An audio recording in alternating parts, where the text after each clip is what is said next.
idola-idola terbesar di dunia ini adalah orang-orang yang tidak beriman. Jadi contohnya sekarang itu adalah sepak bola gitu ya.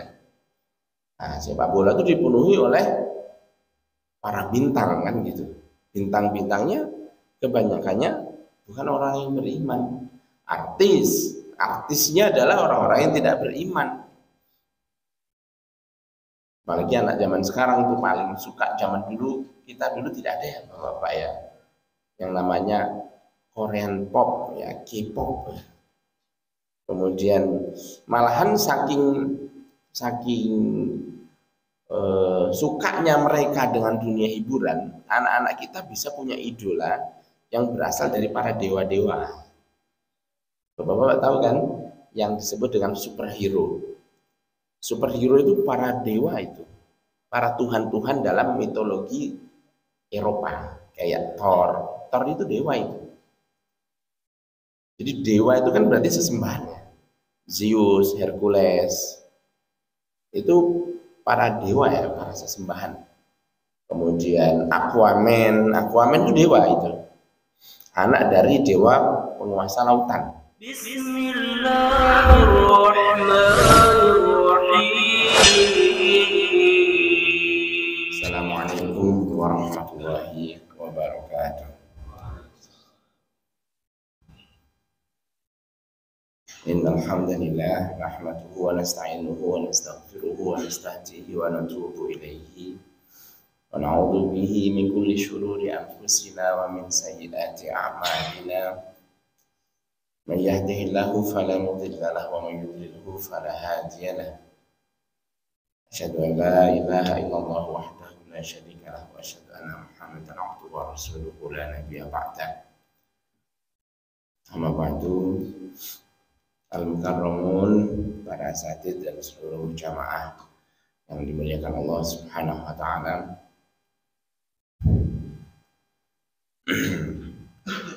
Ada satu surah di dalam Al-Qur'an yang kedudukannya sangat penting sekali. Dan ini adalah surat yang pendek ya. Surat pendek atau qisar suwar, surat-surat pendek itu adalah surat-surat yang diturunkan oleh Allah, ayat-ayatnya singkat, dan biasanya surat-surat ini berisi ringkasan, ikhtisar dari pokok-pokok ajaran agama Islam. Salah satu dari surat penting yang diturunkan oleh Allah Subhanahu wa taala yang disebut oleh Imam Syafi'i sebagai surah yang jika Allah Subhanahu wa taala merangkum semua isi Al-Qur'an maka dia ada di dalam surah ini. Ini adalah surat Al-Asr. Ada salah satu dari ulama yang mengatakan bahwa Al-Asr ini atau surat Al-Asr ini disebut sebagai surat yang merangkum isi Al-Quran karena mengajarkan 4 hal. Dan itulah yang menjadi kunci atau menjadi asas bagi keselamatan hidup kita di dunia dan di akhirat, dan sumber bagi seluruh ketaatan. Jadi kalau kita ingin mencari ketaatan yang sesungguhnya, itu penjelasannya ada di dalam surat ini. Jamaah sekalian dirahmati oleh Allah, Allah berfirman di dalam Al-Quran surat Al-Asr, a'udzubillahi minasyaitonirrajim, bismillahirrahmanirrahim, wal 'asr innal insana lafi khusr illal ladzina amanu wa 'amilus solihati wa tawassaw bil haqqi wa tawassaw bis sabr. Jadi ada 4 amalan yang harus dipenuhi oleh seorang manusia. Tidak boleh kurang satu atau salah satu dari 4 amalan ini agar dia memenuhi syarat sebagai manusia yang selamat. Kalau hilang salah satu dari 4 perkara ini, maka dia termasuk orang yang celaka. Itu artinya. Jadi 4 perkara ini tidak boleh berkurang. Tidak boleh hilang satu pun. Karena apa? Sekali lagi, jika berkurang salah satu saja, maka dia berubah menjadi orang yang rugi dan celaka. Nah, jemaah, ayat pertama dalam surat Al-Asr berbunyi sumpah ya, wal asr, demi masa. Di dalam ungkapan demi masa ini, atau demi waktu, di dalam ungkapan demi masa atau demi waktu, itu ada qasam. Kalau dalam bahasa Arab ya, itu disebut sebagai qasam, sebagai sumpah. Sumpah atau qasam dipakai oleh Allah Subhanahu wa taala untuk, bukan hanya Allah ya, tapi oleh semua orang Arab atau di dalam bahasa Arab, untuk menunjukkan betapa pentingnya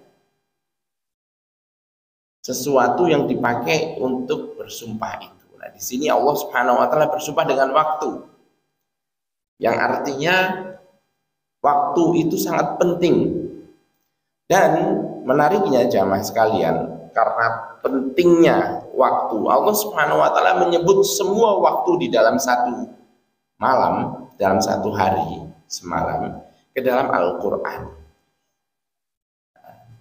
Contoh misalkan waktu malam, Allah menyebut kata walaili idza saja, dan malam apabila sudah kelam. Kemudian waktu di ujung malam itu disebut apa? Waktu fajar ya, wal fajri, surat Al-Fajar ya. Kemudian setelah datang fajar itu datang waktu subuh, was subhi idza tanafas. Setelah subuh datang waktu apa? Waktu zuha, wadzuha. Lalu kemudian zuha adalah permulaan dari waktu yang disebut dengan siang. Ada nggak sumpah dengan waktu siang?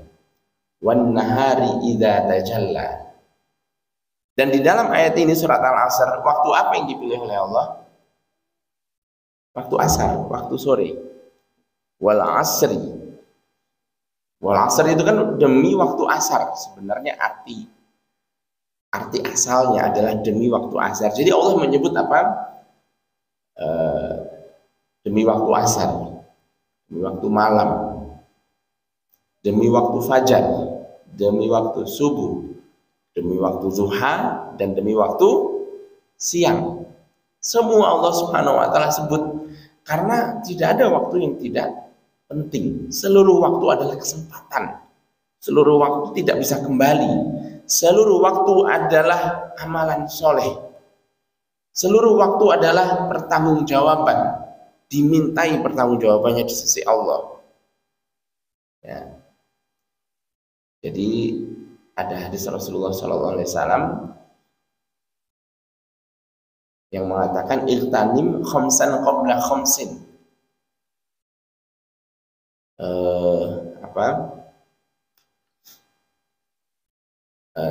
Gunakanlah sebaik-baiknya 5 perkara sebelum datangnya 5 perkara.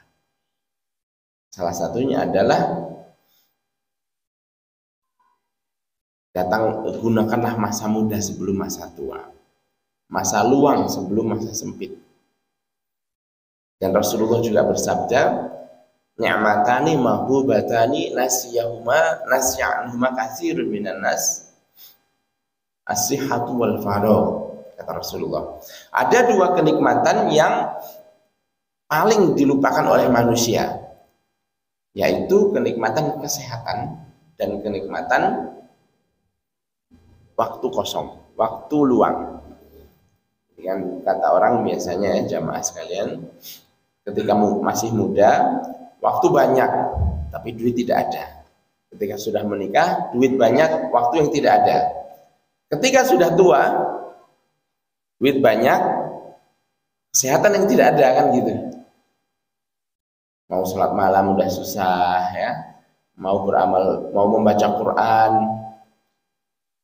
cepat ngantuk ya.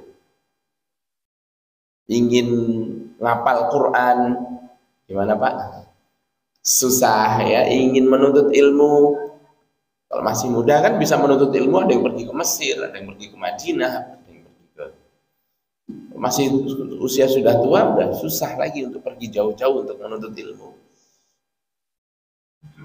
Oleh karena itu Allah Subhanahu wa taala mengingatkan pentingnya waktu, dan yang lebih khusus lagi adalah waktu asar. Kenapa waktu asar ini dipilih pada surat yang sangat penting, surat Al-Asr? Karena waktu asar punya perbedaan dengan waktu yang lain ya jamaah. Apa perbedaannya? Jadi waktu asar itu adalah berasal asal dari kata waktu asar itu adalah waktu perasan. Waktu di mana semua orang sedang menyelesaikan satu pekerjaan dan dia ingin memperoleh hasil yang baik. Jadi setiap orang di waktu asar, di waktu sore itu pada umumnya adalah orang-orang yang selesai dari melakukan satu pekerjaan sehari, dan di ujung pekerjaannya setiap orang ingin mendapatkan hasil yang baik. Allah Subhanahu wa taala bersumpah dengan waktu asar ini karena itu posisi yang sangat penting. Kalau ada orang yang bercocok tanam ya, bertani, dia setelah selesai menebar benih sore hari, dia lihat ke belakang apa yang sudah dia sebar hari ini. Kalau dia menyiangi tanah, dia lihat seberapa hasil yang dia kerjakan hari ini. Kalau dia jualan, sore hari dia tutup, dia hitung hasil jualannya, berapa untung dan berapa rugi. Kalau dia pergi ke kantor, sama, sore hari dia tutup kantor, dia lihat hasil dari pekerjaan hari ini. Rata-rata semua manusia bekerja berakhirnya pada waktu sore. Jadi Jakarta itu kota-kota besar ya, seperti Jakarta itu kalau sore itu macet karena orang beres dari pekerjaan. Anak-anak sekolah juga sama, mereka selesai pekerjaannya sore hari, banyak kan. Jadi sekarang Jakarta kemungkinan bukan macetnya nggak akan di Jakarta lagi, bisa jadi pindah ke Balikpapan ini. Mau jadi ibu kota, nanti kata anak Balikpapan ngomong ke anak Jakarta, kamu anak mana? Anak daerah ya. Jadi kita yang datang dari Jakarta ke sini ini kayak anak daerah pergi ke ibu kota nih sekarang nih Pak, nih saya nih. Kan kebalik ya, dulu anak Jakarta ngomong anak Kalimantan tuh, wah anak daerah itu, datang ke ibu kota. Sekarang saya datang dari Jakarta, itu anak daerah mana itu datang ke ibu kota. Begitu ya jamaah. Nah ini kemudian Allah Subhanahu wa taala membuat sighat balaghiyah, satu retorika, satu balaghah, satu retorika yang sangat luar biasa. Pertanyaannya, ketika Allah bersumpah dalam waktu asar, waktu di sore hari yang manusia menginginkan habis atau baru saja manusia selesai mengerjakan pekerjaannya, setiap orang pasti akan menginginkan setelah selesai dari melakukan pekerjaan, dia mengharapkan hasil yang terbaik, kan begitu ya Pak ya.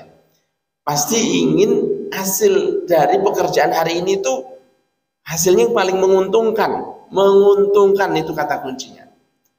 Di waktu asar orang ingin mendapatkan keuntungan, tetapi Allah balik ayat yang kedua dengan pernyataan retoris yang sangat tajam, dibelokkan dengan pernyataan Allah Subhanahu wa taala, innal insana lafi khusr. Sesungguhnya semua manusia betul-betul berada di dalam khusrin, di dalam suatu kerugian. Jadi demi waktu asar ya, yang kamu habis melakukan pekerjaanmu, kamu habis menghitung hasil pekerjaanmu dan kamu menginginkan keuntungan, maka ketahuilah setiap manusia, siapapun dia, tanpa kecuali dia betul-betul akan berada di dalam sebuah kerugian. Itu kurang lebih terjemahan lengkapnya itu seperti itu Bapak-bapak sekalian. Jadi ayat yang kedua ini Allah balikkan keadaan manusia yang ingin mendapatkan keuntungan, ternyata apa? Di situ sebenarnya kamu rugi. Allah mengatakan gitu. Jadi pernyataan rugi itu di saat kita sedang mengharapkan keuntungan. Tapi kemudian Allah mengatakan ayat berikutnya dengan illal ladzina amanu. Allah membuat sebuah pengecualian. Nah, pengecualian ini dibikin begitu tajam ya, sehingga apa?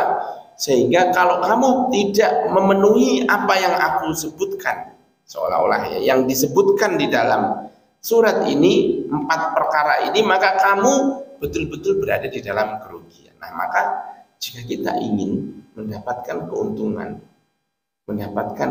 yang sesungguhnya, mendapatkan hasil yang terbaik di dalam kehidupan kita, penuhilah 4 hal ya jamaah. Yang pertama, illal ladzina amanu. Kamu rugi kecuali 1, kamu beriman kepada Allah Subhanahu wa taala. Jadi iman adalah asas keberuntungan hidup yang pertama. Jika tidak ada iman, maka semua keuntungan yang kamu kejar di dunia, semua prestasi yang pernah kamu buat, semua pahala yang pernah kamu inginkan, jika tidak ada landasan imannya, maka dia adalah gagal, maka dia adalah batal, maka dia adalah tidak diterima. Jadi asas pertama dari keselamatan hidup adalah apa? Adalah keimanan kepada Allah Subhanahu wa taala. Jadi apapun di dunia ini, sehebat apapun, jika tidak ada landasan keimanannya, itu sia-sia. Ada orang yang sangat baik ya di dunia ini, anak-anak kita bisa jadi akan melihat orang-orang yang sangat baik sekali, sangat hebat sekali, tapi kalau dia tidak beriman, maka kebaikan dan kehebatannya itu tidak ada artinya sama sekali di sisi Allah. Jadi Bapak-bapak sekalian, anak-anak kita hari ini itu hidupnya lebih banyak menggunakan internet ya. Dan internet itu ada satu tren ya, tren yang disebut dengan tren mencari follower ya. Dan follower-follower yang terbesar di dunia ini, idola-idola terbesar di dunia ini adalah orang-orang yang tidak beriman. Jadi contohnya sekarang itu adalah sepak bola gitu ya. Nah, sepak bola itu dipenuhi oleh para bintang kan gitu. Bintang-bintangnya kebanyakannya bukan orang yang beriman. Artisnya adalah orang-orang yang tidak beriman.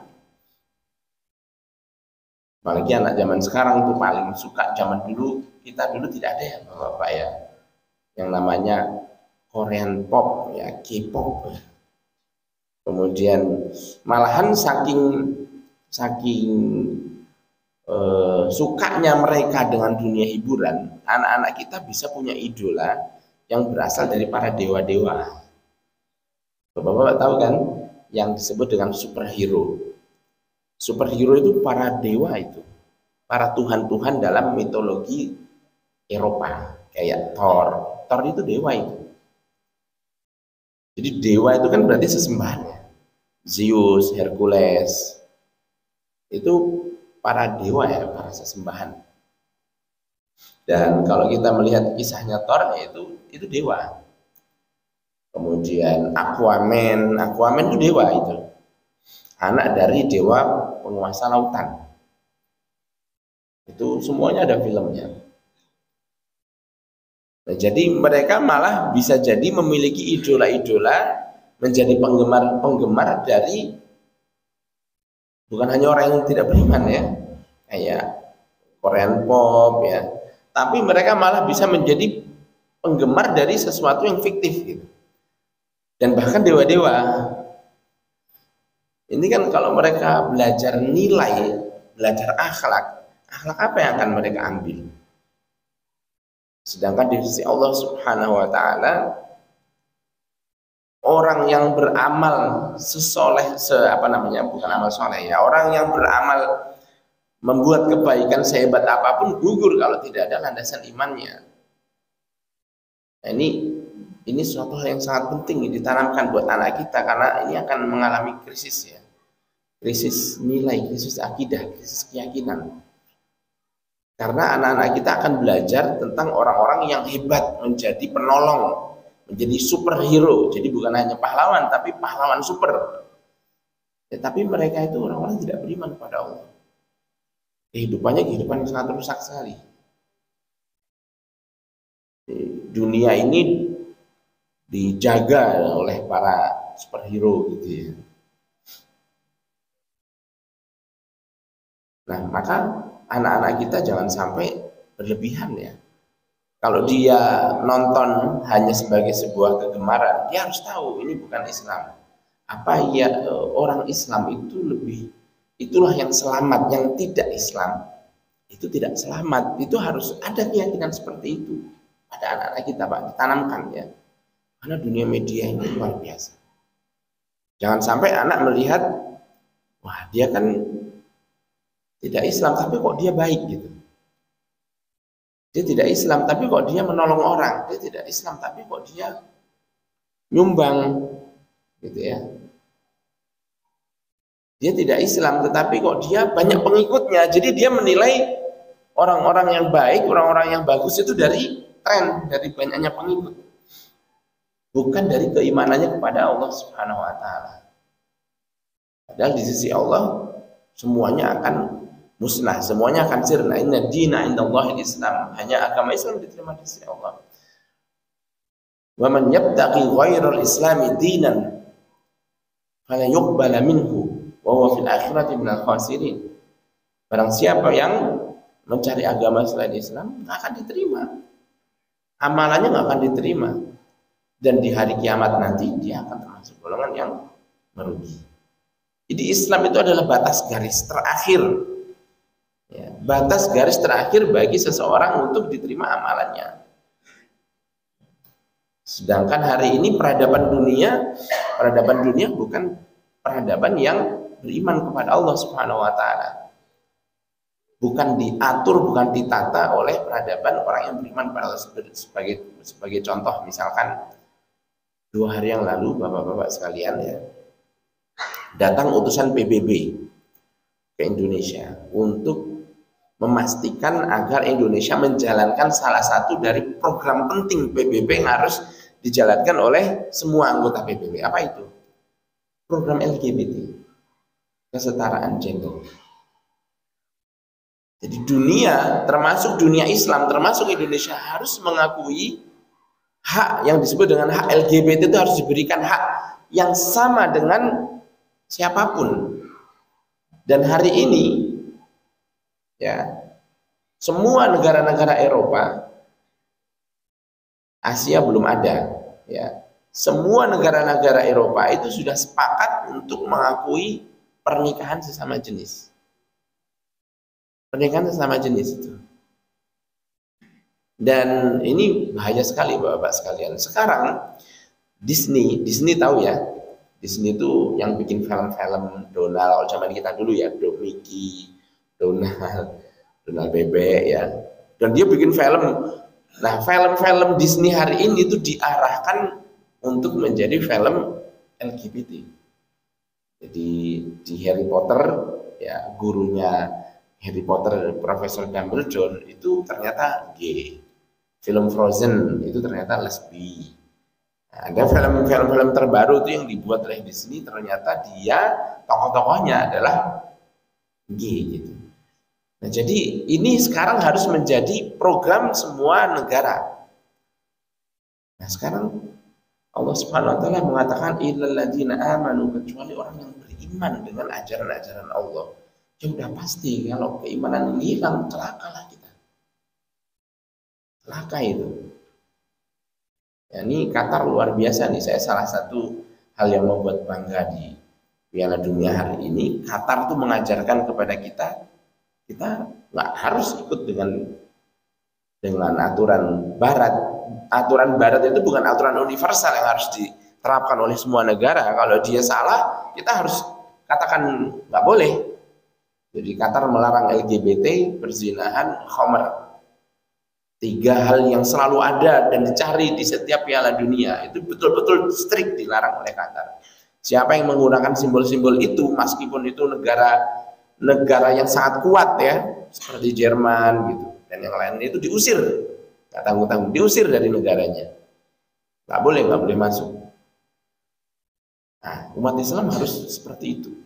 Kemarin tuh ada RUU, ya, rancangan undang-undang kekerasan seksual. Nah, RUU kekerasan seksual itu isinya adalah mengesahkan hubungan seksual selama itu, jadi tidak mempidanakan, tidak menganggap sebagai sebuah kejahatan hubungan seksual yang dilakukan atas asas suka sama suka. Termasuk apa? LGBT. Itu tidak boleh dipidana. Tapi alhamdulillah 3 hari yang lalu ya Bapak sekalian, itu ada RUU KUHP terbaru yang mempidanakan hubungan seks di luar nikah. Nah, ini kalau tidak ada iman kepada Allah, rusak dunia ini, Pak. Rusak. Yang rusak itu total ya, rusak manusianya, rusak alamnya, rusak udaranya, rusak air, rusak binatang yang kita konsumsi, pertanian, rusak semuanya. Itu terbukti. Yang kedua, setelah iman tidak ada artinya kalau tidak ada amal soleh. Tidak ada keselamatan bagi orang yang beriman kalau tidak beramal soleh. Illal ladzina amanu wa amilus solihat. Kalau beriman harus beramal soleh. Jadi iman itu tidak boleh hanya di dalam dada saja, tapi amal solehnya nggak ada. Nanti kalau tidak jadinya seperti dalam kisah Rasulullah itu seperti Abu Thalib ya. Abu Thalib itu, Bapak-bapak sekalian, perjuangannya di dalam membela Islam bisa jadi lebih hebat daripada sahabat yang lain karena apa? Dia punya power, dia punya kekuasaan, dia punya kewibawaan, dia punya posisi di kalangan bangsa Quraisy yang kalau dia gunakan itu semuanya orang nggak ada yang berani melawan Abu Thalib dengan posisinya, dan itu dia pakai untuk melindungi dakwah Rasulullah SAW. Tetapi Abu Thalib tidak beriman kepada Allah Subhanahu Wa Taala. Jadi ini contoh orang yang beriman, contoh orang yang beramal tapi tidak ada beriman. Ada yang kedua, contoh orang yang punya keimanan di dalam hati tetapi tidak ada amalannya. Kalau dalam kisah Adam itu mirip kayak iblis. Apakah iblis tidak tahu Allah? Tidak punya keimanan kepada Allah? Dia punya tuh. Makanya dia berkata kepada Adam, jadi ketika Allah bertanya kepada iblis, wahai iblis, kamu kenapa kok tidak mau sujud? Jawabnya apa? Khalaqtani min nar, ana khairun minhu, khalaqtani min nar wa khalaqtahu min tin. Ya Allah, aku kan lebih baik daripada dia. Kenapa? Engkau ciptakan aku dari api, engkau ciptakan dia dari tanah. Ini kan padahal setelah iblis menolak sujud itu, ketika Allah bertanya kepada iblis, itu kan sebenarnya iblis tinggal ngomong aja, ya Allah, saya lagi kesel kemarin, saya bertaubat, kan selesai masalah ya sebenarnya ya. Iblis gak akan sampai diusir lagi dari surga tuh kalau dia mengaku bersalah dan bertaubat, selesai. Tapi enggak, dia malah menantang. Kan aku lebih baik dari dia. Aku lebih baik dari dia karena engkau menciptakan aku dari api dan engkau menciptakan dia dari tanah. Di sini menunjukkan bahwa iblis itu punya pengakuan bahwa Allah adalah penciptanya. Cuman dia pemikirannya karena kesombongannya salah, mengatakan dirinya lebih baik. Bapak sekalian, mana yang lebih baik? Api atau tanah? Mana Pak? Api atau tanah yang lebih baik? Tanah. Apa yang membuat api lebih baik dari tanah? Tanah atau apa buktinya api lebih baik dari tanah? Atau tanah lebih baik dari api? Nggak ada. Nggak ada. Kita butuh kepada api kan? Api itu adalah energi. Betul nggak? Matahari. Kalau tidak ada matahari itu kan api ya. Kalau tidak ada matahari, nggak ada kehidupan. Kalau tidak ada tanah ya nggak, sama juga nggak ada kehidupan. Ini listrik ini semuanya berasal dari energi. Apalagi Balikpapan banyak Pertaminanya ya. Jadi kenapa iblis menggunakan logika tanah, api lebih dari tanah? Yaitu orang kalau udah sombong, Dia nggak pakai logika lagi. Pokoknya aku tuh lebih baik gitu. Pokoknya dia pakai logika, pakai argumen pokoknya. Karena kau ciptakan aku dari api, kau ciptakan dia dari tanah. Lah memang api lebih baik dari tanah, atau tanah lebih baik dari api? Enggak juga. Tanah tidak lebih baik dari api tidak lebih baik dari tanah. Tetapi ini argumen dipakai untuk iblis untuk apa? Ya itulah untuk menunjukkan sifat sombong. Maka Allah katakan kepada dia, kamu masuk ke dalam golongan kafir dan terusir dari neraka, terusir dari surga. Nah, jamaah sekalian, ini contoh orang yang menolak untuk beramal. Dia sebenarnya punya keimanan, tapi gara-gara dia enggan untuk beramal, akhirnya oleh Allah dia tidak.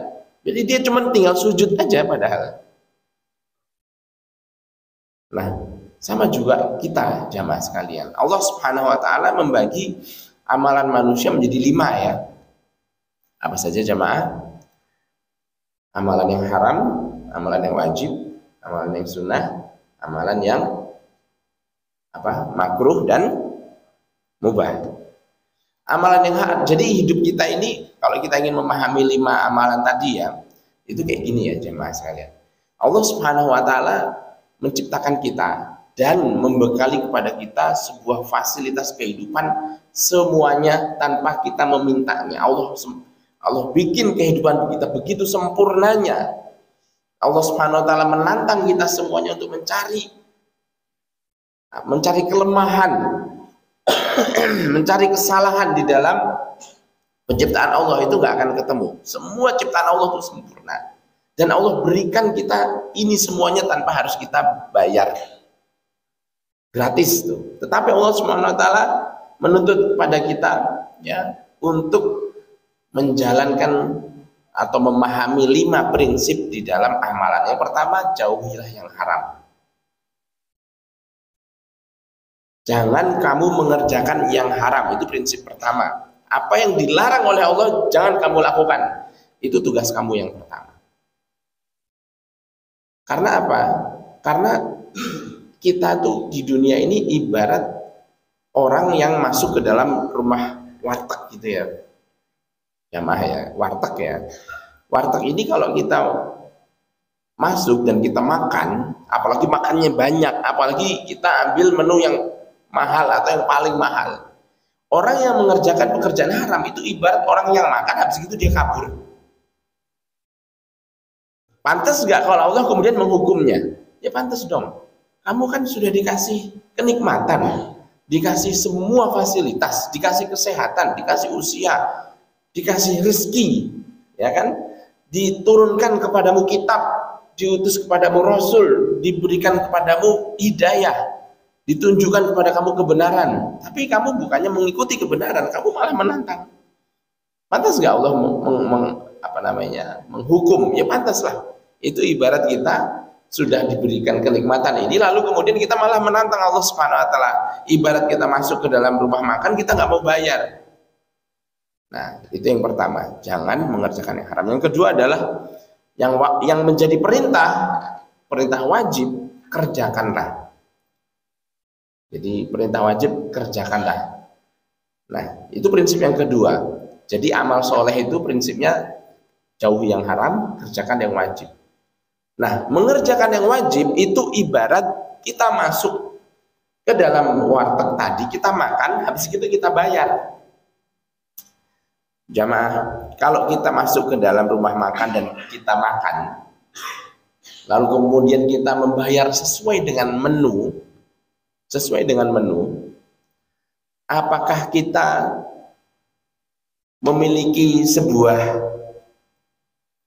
keistimewaan apa tidak dengan mengerjakan, dengan membayar makanan sesuai dengan apa yang dijual? Enggak ada yang istimewa sama sekali. Itu adalah jual beli yang biasa saja, di mana kita membayar sesuai dengan apa yang kita makan, kita membayar sesuai dengan apa yang kita beli. Itu enggak istimewa. Karena apa? Karena kita memakai fasilitas. Nah, Maka dari itu mengerjakan yang wajib kalau di dalam Islam itu statusnya adalah status yang paling minim, kewajiban yang paling minim yang harus dilakukan oleh seorang hamba. Amalan wajib yang kita lakukan diantaranya sholat 5 waktu. Untuk apa? Tujuan utamanya adalah untuk membayar atas semua nikmat Allah Subhanahu wa taala yang diberikan kepada kita dengan harga yang paling minim.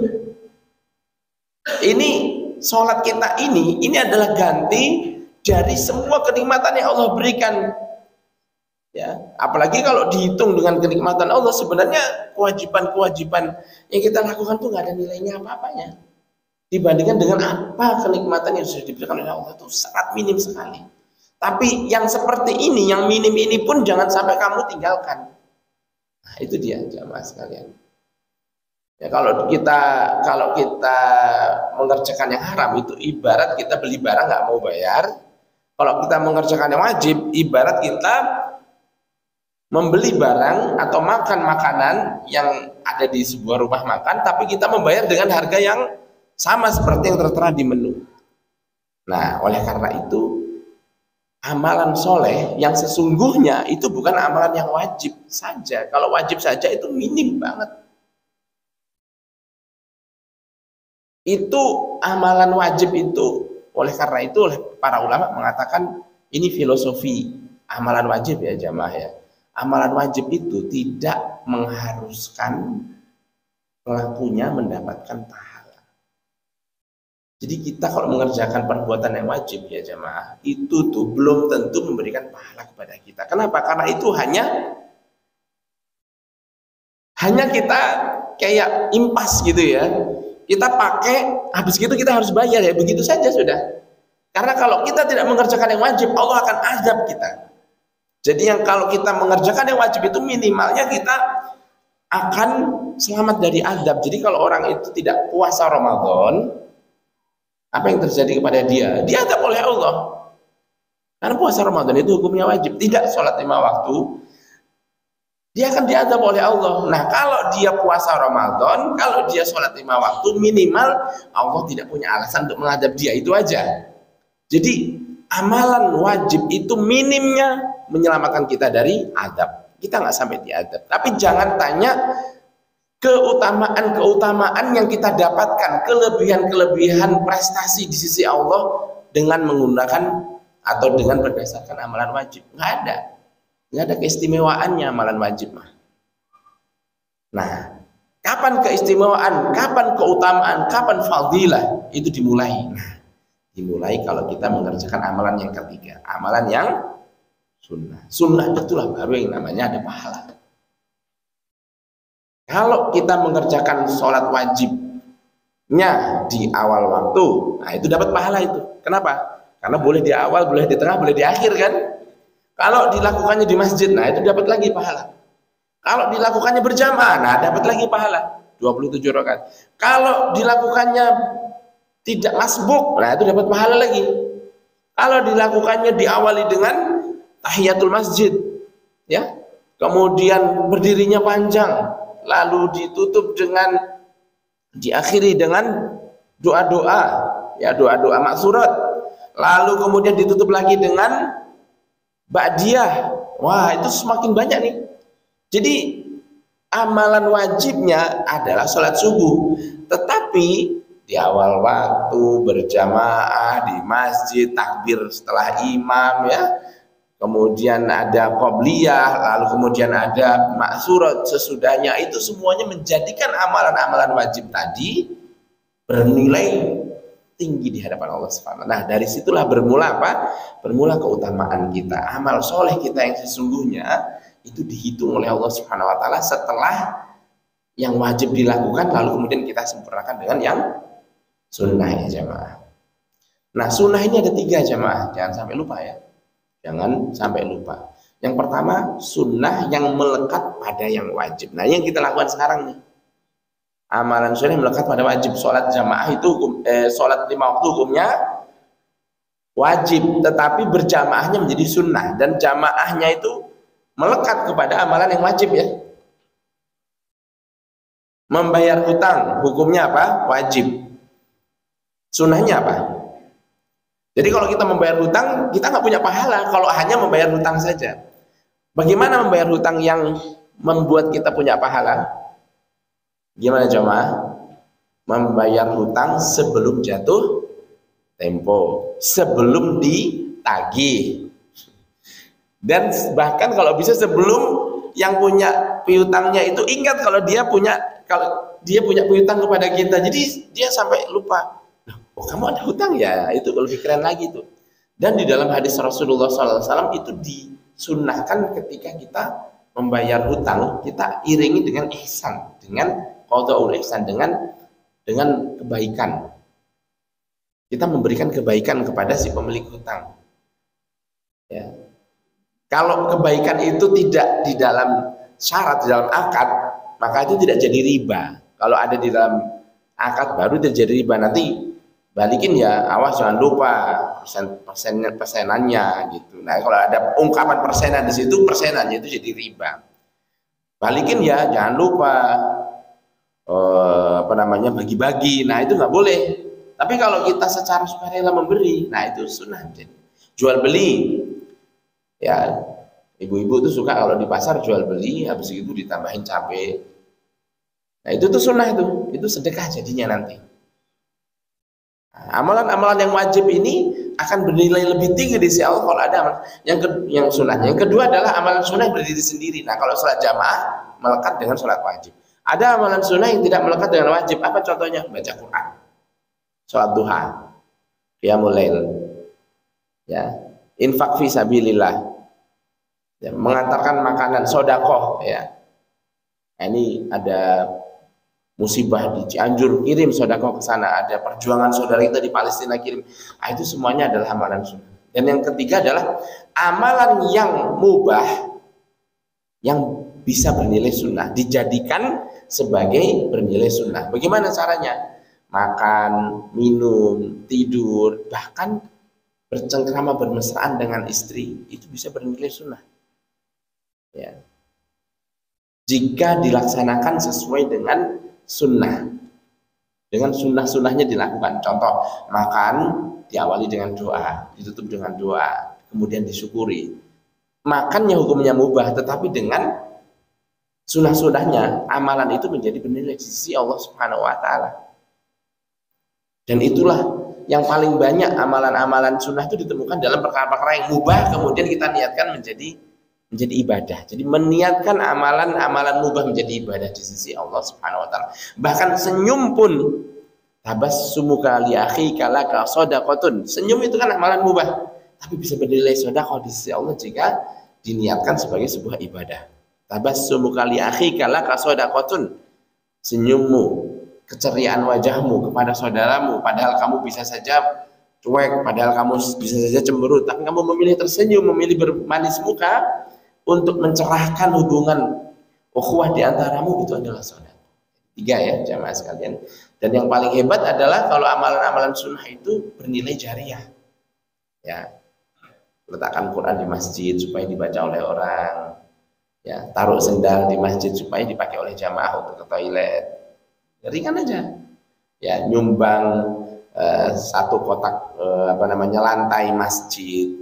Ya, menyumbang fasilitas sekolah, mengajarkan ilmu, meskipun itu cuma iqra, luar biasa ini. Ini adalah amalan-amalan jariah. Itu kalau bisa ada jariah, sebuah pasif pahala, pasif income pahala. Itu di amalan soleh. Jadi amalan soleh harus dimulai dari apa jamaah? Dari amalan yang sunnah. Kalau wajib aja nggak cukup. Wajib itu cuma menyelamatkan kita dari hadap Allah. Kita nggak dapat keutamaan apa-apa. Kemudian yang ketiga adalah illalladzina amanu wa amilus sholihat wa tawashaw bil haqq, adalah orang-orang yang berdakwah, orang-orang yang menyampaikan al-haq, kebenaran, saling menasihati dalam kebenaran. Nah, ini penting. Karena apa ya jamaah sekalian? Kalau kita ingin menjadi soleh itu nggak bisa sendiri. Soleh itu harus bersama-sama. Kesolehan itu harus menjadi kehidupan masyarakat.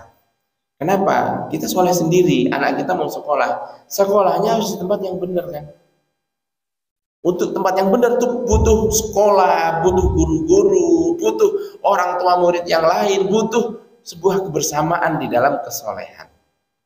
Maka harus ada tawasau bil haq, harus ada kerjasama, harus ada upaya memperluaskan nilai-nilai amal soleh sebanyak-banyaknya, karena kita berkompetisi sekarang.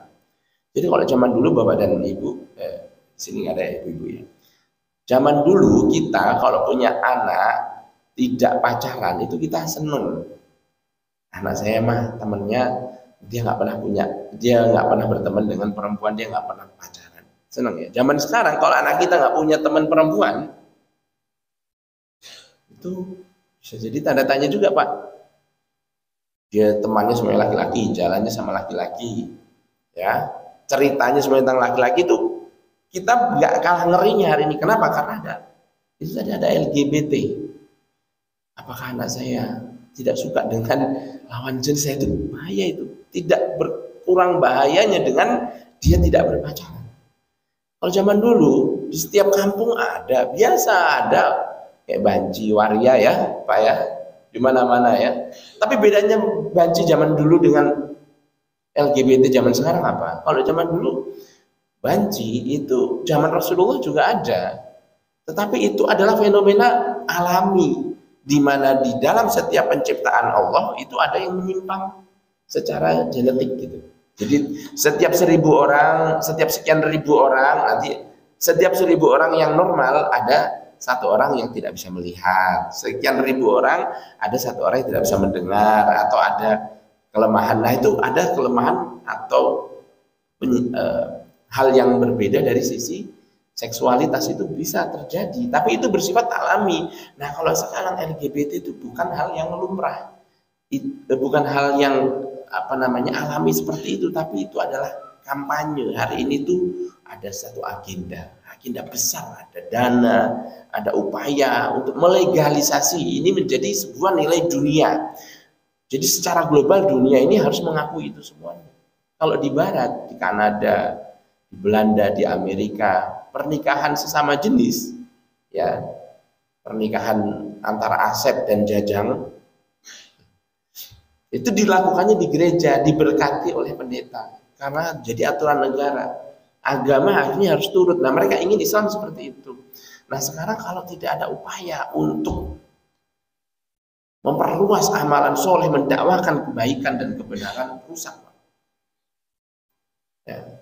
Hubungan seks sesama jenis 33% di kalangan anak-anak remaja hari ini, pelajar, mengerikan sekali. Maka yang ketiga adalah tidak akan selamat kehidupan kita kalau kita tidak ada tawasau bil haq. Ini amalan soleh ketiga yang harus kita miliki. Dakwah harus aktif Pak, harus kita menyuarakan keluarga kita ya kepada saudara kita. Dan yang keempat adalah sabar. Sabar itu apa? Watawasau bil haq, watawasau bis sabr. Apa dimaksud dengan sabar? Sabar ini adalah jangan kamu berhenti beriman, jangan kamu berhenti beramal soleh, dan jangan kamu berhenti dakwah sampai kamu mati. Itu artinya sabar. Nanti kamu akan sulit, nanti kamu akan ditinggalkan, nanti kamu nggak akan ada teman, nanti kamu akan kesibukan, terlalu sibuk ya. Nanti kamu akan mengeluarkan duit untuk berdakwah. Itu semuanya harus kamu pertahankan sampai kapan? Sampai kamu meninggal. Kita berhadapan dengan Allah Subhanahu wa taala, kita tuntas amal solehnya. Nah, maka jamaah sekalian, maka tidak boleh lepas satu dari keempat hal tadi. Ya, kita beriman tapi tidak beramal, nggak selamat. Beriman beramal tapi tidak berdakwah. Anak kita, mungkin kita lumayan ya, tapi anak kita, kalau harta kita tidak masuk ke dalam bank syariah karena tidak ada bank syariah, kalau istri kita mau melahirkan tidak ada dokter perempuan, kalau anak kita ingin sekolah tapi tidak ada sekolah Islam, kan nggak selamat kita.